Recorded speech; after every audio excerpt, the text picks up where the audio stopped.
naman, ipapakita naman namin sa inyo kung paano gumawa ng awning.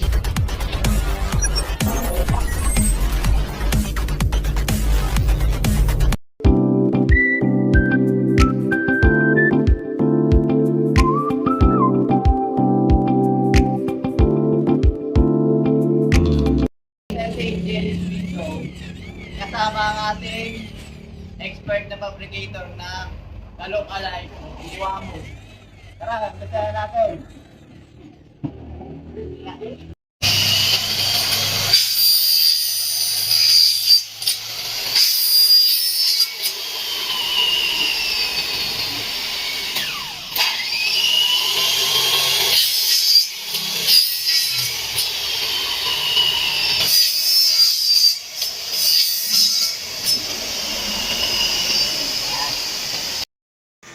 Ngayon nga mga tropa, after natin makat yung profile, ang gagawin natin ay lalagyan na natin siya ng bracket.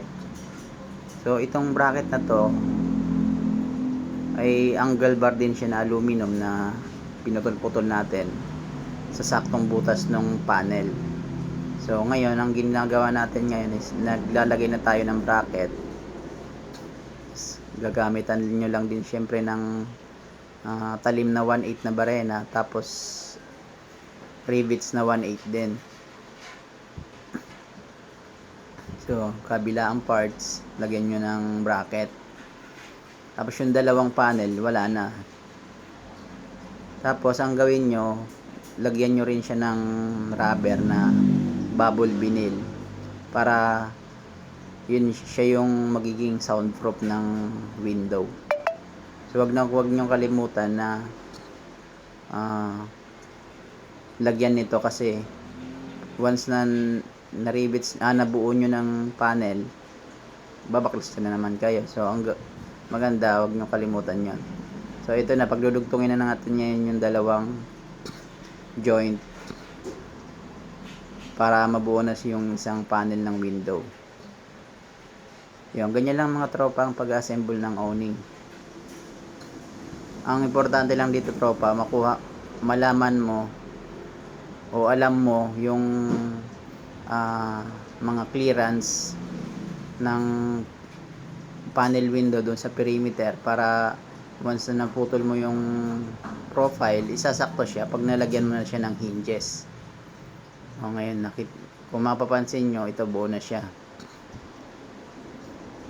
Ganun lang mga tropa ang pagbuo ng awning. Yun, buo na siya. Yan. Itong pa-assembly natin mga tropa is mano-mano lang.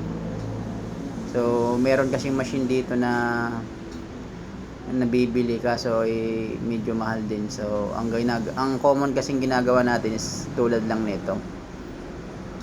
So ngayon nilalagyan na natin siya ng 4-bar hinges para ikakabit na natin yung panel na inassemble natin kanina. Ngayon mga tropa, ang ginagawa namin dito, naglalagay lang kami ng angle bar na pangalso dyan sa dulo. Yan na yung setup nya. Yun, pag nilagyan mo siya ng angle bar, kasi yan na yung mismong setup. Yan, kabila naman. Kalsuhan mo lang din naman ng angle bar na 316 yung kapal nyan. Yan na yung allowance nya. Ganun lang mga tropa ang pag-assemble ng 38 series. Once na malaman mo na makabuo ka na ng isa nito, kaya mo na tong assemblein sunod-sunod. Yun, no, tapos na mga tropa. Ngayon naman, ang gagawin natin ito, lalagyan naman natin siya ng cover para dun sa panel. Kasi ang salamin kasi, ang profile kasi na itong mga tropa is yung cover niya is naka-separate din. So puputol din tayo nito. Ito, nakaputol na tayo ng clip. Ito yung magsisilbing clip niya para pag-putol sa glass. Yan. Tapos ang next naman, lalagyan na natin siya ng handle na pang 38 series din. So ang gagawin nyo dito, kakaltasan nyo yun lang yung clip para makapasok yung handle. So nakaltasan na ng ating installer, yan. Mamarkingan nyo lang siya ng lapis para bubutasan nyo muna siya ng 1/8. Tsaka mo na lang siya lalakihan ng mas malaki. So ang unang gagawin natin, butasan natin ng 1/8.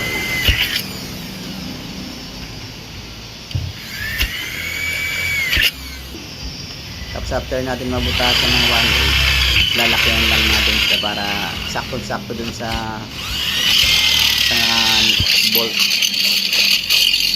sa screw na ano ng handle. So ganun lang kasimple mga tropa ang pag-assemble ng 38 series na owning.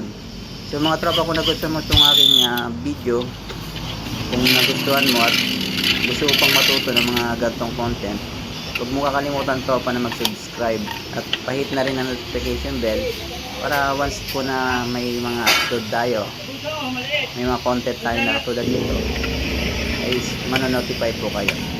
So tropa, salamat sa panonood. Until next video, salamat. Yun, malapit na natin. Higpitan lang natin yung tornilyo. Yun, tapos na. So ito na mga tropa yung buo natin na owning series na 38. So ang kulang na lang nito mga tropa ay siyempre salamin na lang, and then ikakabit na siya. So ganun lang mga step by step na paggawa ng owning. So sana nagustuhan mo tropa ang aking video. Bye bye.